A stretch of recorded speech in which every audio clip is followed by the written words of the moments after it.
Well, Android 13 is here.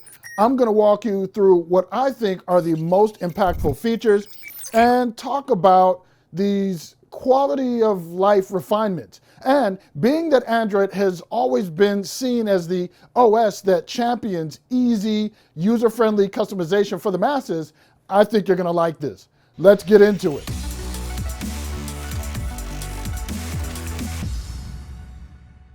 Hey, if this video on the channel, if any of the videos from my colleagues on this channel help or have helped you, please consider hitting us with a thumbs up, clicking that subscribe, and hitting that notification bell so you'll be notified when we upload the latest content, the latest reviews, and the latest contests. Android 12 introduced some really fun elements to Google's smartphone operating system, but it was not without a bit of controversy when the Pixel 6 series of devices launched. But with those regular security patches and OS updates, things have improved, and now we find ourselves here with Android 13, which is probably one of the smoothest operating systems that the Android team has put out.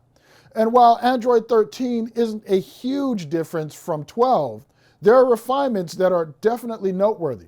Now, one of the things I really loved about OnePlus's Oxygen OS has always been the thumbprint animations, and in Android 13 we get a nicer animation for that. No ability to choose from multiples like Oxygen OS, but a nice touch. And on the weekends, my wife and I eat out a lot. That means that quite often in this COVID reality, we're scanning menus or scanning QR codes to bring up menus. Many restaurants offer but try to discourage physical menus, instead of pushing those QR codes, often on stickers on your table. For Android devices, that means opening up the camera, then Google Lens, and scanning the QR code. Now you can simply add the scan QR code tile to your quick settings and access that option system-wide. Meaning, if you're in another app doing something and you need to quickly scan a QR code, now you can just pull the shade down and get it. Then use the Fast App Switcher to go back to what you were doing previously. Google has also given you a new tile for one-handed mode. Another refinement which makes a lot of sense is this. When you're in the notification shade, if you fully expand it, you'll now see that the settings cog is in the bottom of the screen instead of the top right. Next to that, you'll also get the power button. Just a much easier way to get to it. You might also notice while down there that the gestures navigation bar is a bit thicker than it was before. Like I said, quality of life refinements.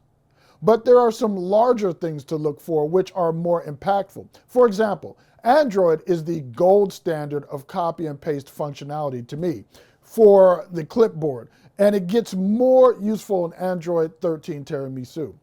When you copy text, you get this menu in the lower left, similar to the screenshot menu.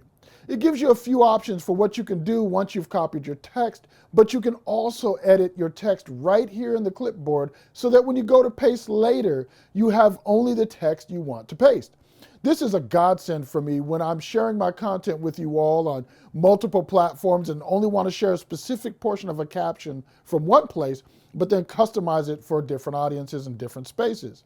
This is such a time saver for me. Love it.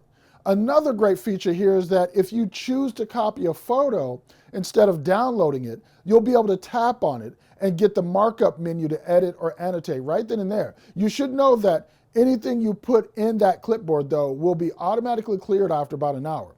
Good news for sensitive data like, I don't know, passwords, account numbers, social security numbers, those types of things.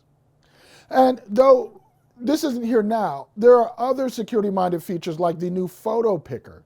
Instead of going to upload a photo to an app and it has access to all of your gallery, once this is instituted by app developers, an app will only have access to the photos you give it access to. And app notifications are now opt-in, meaning an app you just downloaded won't be able to send you notifications by default.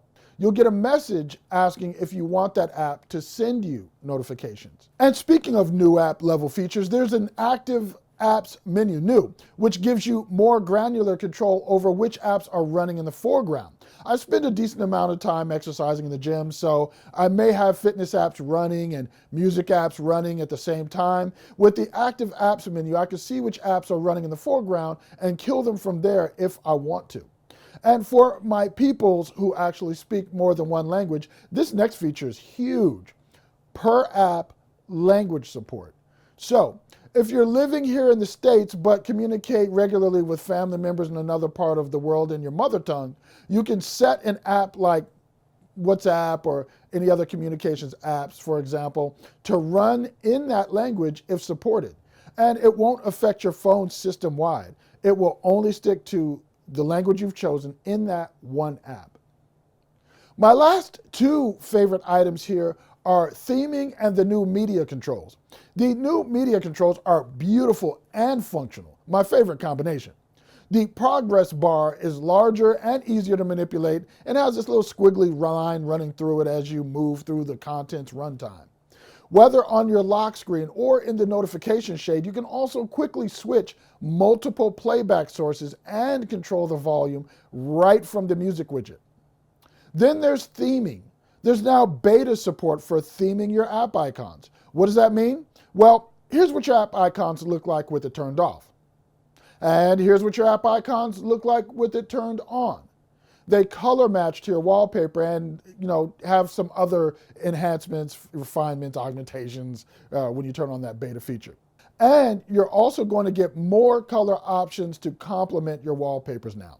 You're going to get 25 multicolor options and 20 single color options to complement your wallpapers, and you'll see a preview of them right there in the wallpaper and style menu. Wait, you know what? One last thing. You can now control smart home devices right from the lock screen. Bottom left, you'll see the home widget here. I can tap on that and Bob's your uncle. I can access my Nest thermostat right there or whatever other items, IoT items you may have connected to your system. Maybe it's lights, so you can set the mood with your gal or dude. And that's that on that. Setting the mood. Yeah, I think that's a good note to end on because that's what Android 13 seems to really be about. Setting your mood, your scene, the mood of your phone, your style, your lifestyle, your way, and giving you more security, more peace of mind while doing it.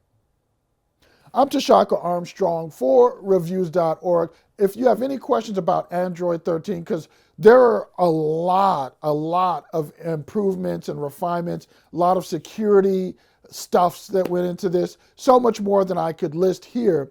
Go ahead and ask those questions. I'll get to them in the comments below. Love chatting with you. I will catch you on the next video.